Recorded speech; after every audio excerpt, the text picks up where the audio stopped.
Welcome to the Dock Harbor and Airport Engineering.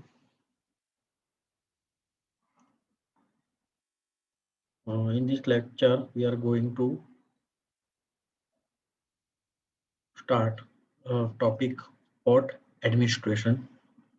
The efficiency of a port is based on port planning and port organization. The advantages of most modern, excellently planned port can be offered by a poor organization. Port plan કરવા માટે મહત્વનો ભાગ engineer એટલા માટે ભજવતો હોય છે કે જે એન્જિનિયરિંગ પોઈન્ટ્સ અથવા ટેકનિકલ ટર્મ્સ જે કહેવાય એ આપણે ક્લિયર કરવાના હોય છે. તો ફર્સ્ટ એ એના એલિમેન્ટ્સ ઉપરથી ક્લિયર થતા હોય છે અને એના ઓર્ગેનાઇઝેશન મતલબ એનું અરેન્જમેન્ટ. ચલો, the main elements of a port organization are appropriate form and structure.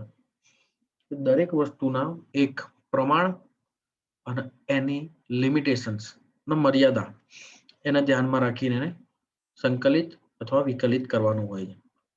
Efficient port operation પોર્ટમાં થતા અલગ અલગ જાતના ઓપરેશન્સ મેઇનલી મેન્ટેનન્સમાં બી અલગ અલગ ડિપાર્ટમેન્ટ હોય છે.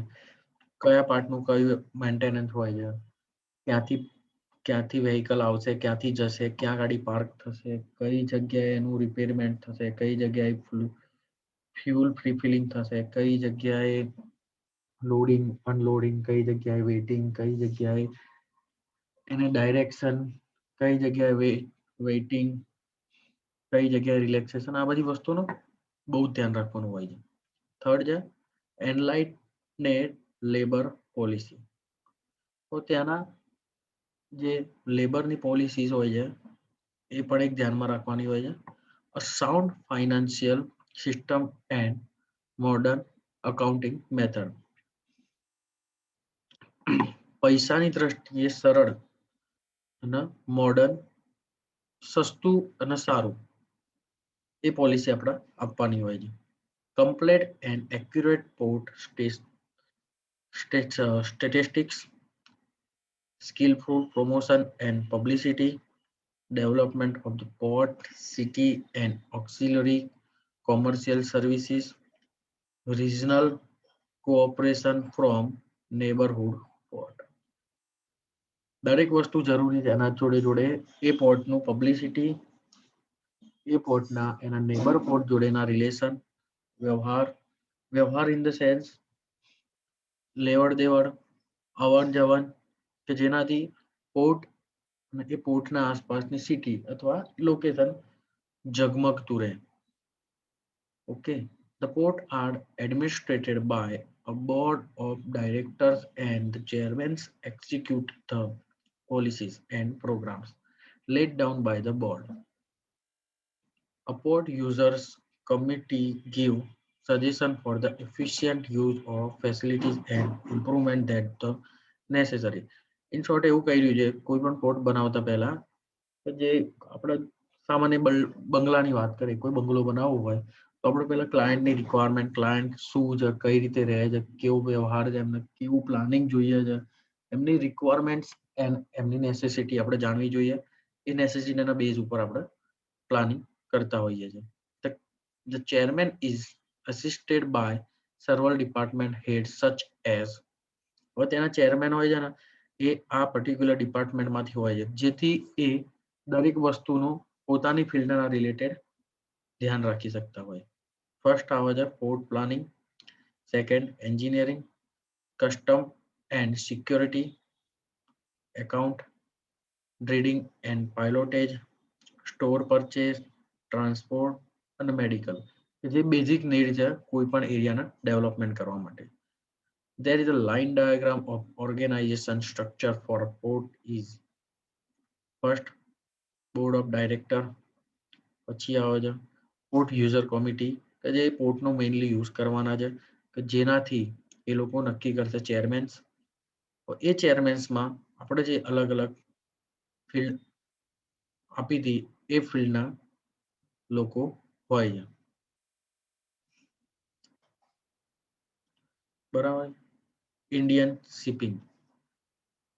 શિપિંગમાં coastal shipping, aids to navigation, maritime training,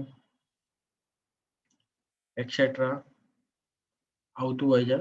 એમાં જોઈ લઈએ training ship Chanakya which conduct 3 years BSc degree course in nautical science under the University of Mumbai. Pre-C training course for deck cadets. કારણ કે port ઉપર રહેવું એ એટલું જ ડિફિકલ્ટ છે કે જેટલું એક જંગ ઉપર રહેવું. તો એના માટે આપણે દરેક તરીકેથી તૈયારી કરતા રહેવું જોઈએ છે. એટલે એના માટે પર્ટિક્યુલર કોર્સીસ હોય છે કે જે કોર્સ કરીને જ આ પોઝિશન લઈ શકાય, અથવા એક બેઝિક સામાન્ય પોઝિશન બી લેવા માટે આ ટ્રેનિંગ બહુ ઇમ્પોર્ટન્ટ હોય છે. પછી આવે છે marine engineering and research institute, જે કોલકાતામાં અવેલેબલ છે. સ્થળ આવે છે marine engineering and research institute, મુંબઈમાં. LBS college of advance maritime studies and research, જે મુંબઈમાં અવેલેબલ છે. Shipping corporation of Indian limited, કે જે આની કંપની છે, જેનું આ હિસ્ટ્રી છે, કે જે હિસ્ટ્રી આપણે એટલું વર્થ નથી, એટલે હું એને સ્કીપ કરી રહ્યો છું. Now importance of water transportation. Port design કરતા પહેલા બહુ જ મહત્વની વસ્તુ, કેમ એ પોર્ટ ડિઝાઇન કરવો પડે છે વોટર ટ્રાન્સપોર્ટેશન માટે. પણ વોટર ટ્રાન્સપોર્ટેશન શું રોડ કરતા સેફ છે, રોડ કરતા સારું છે, રોડ અને એર કરતા કઈ રીતે સારું છે, એ કેમ જરૂર પડી, એના થોડા રિવ્યુઝ લઈ લઈએ આપણે. Transportation on the surface of water is called water transportation. For water transportation, both ships are generally used. Water can be classified broadly into two categories: inland waterways and oceanic waterways. Inland waterways એટલે આપણી interconnecting નદી, તળાવ અથવા એવા પાણીના sources જે એકબીજાને connect કરતા હોય એના ઇનલેન્ડ વોટર સોર્સિસ કહેવાય. જોઈ લઈએ. Inland water sources consist of water transportation of river, lakes and canals within the main land. બરાબર છે. બીજું આવે છે oceanic waterway. Oceanic waterway is a totally available for all people and is a wide structure of water which includes big sea, all of our oceans. Okay. Oceanic waterway are concerned with the conveyance of people and goods primarily across the ocean between continents or islands. Internally, 75% of the trade is carried out by ship in ocean. Because ocean થી જે થતો વ્યવહાર હોય એ road transportation અને air transportation કરતા સસ્તો છે અને સરળ અને સેફ બને છે એક દ્રષ્ટિએ. Okay. Advantage of water transportation. Development of commerce and international trade, development of industry, development of agriculture. It assists and provides a powerful mean of defense in the emergency of national security. It is easiest and cheapest mode of communication. It possesses high load carrying capacity. It requires cheap manual with wind and steam motive power. Discover of new Iceland is possible. Pollution is very low. And the last but not the least, it encourages consumption of foreign goods like medicines, machine, etc. There are some drawbacks too, which resist waterways. First, frequent storm and hurricanes result in a great loss of life and material. It requires more time due to slow speed and circuitous routes.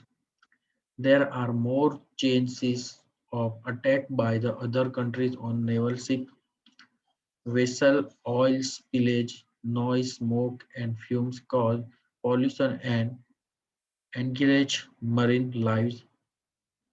It useful when water is available as the move of transport and that too along particular route only. The mountainous river, rapids and waterfalls hinder the water transportation if the range of tides it more the operation of loading and unloading are seriously affected. Feats of water ships are used for lust of power and political domination. So there are some advantages and also disadvantages for water transportation. However, the water transportation is good. Now we are close our lecture here and start next with next topic new.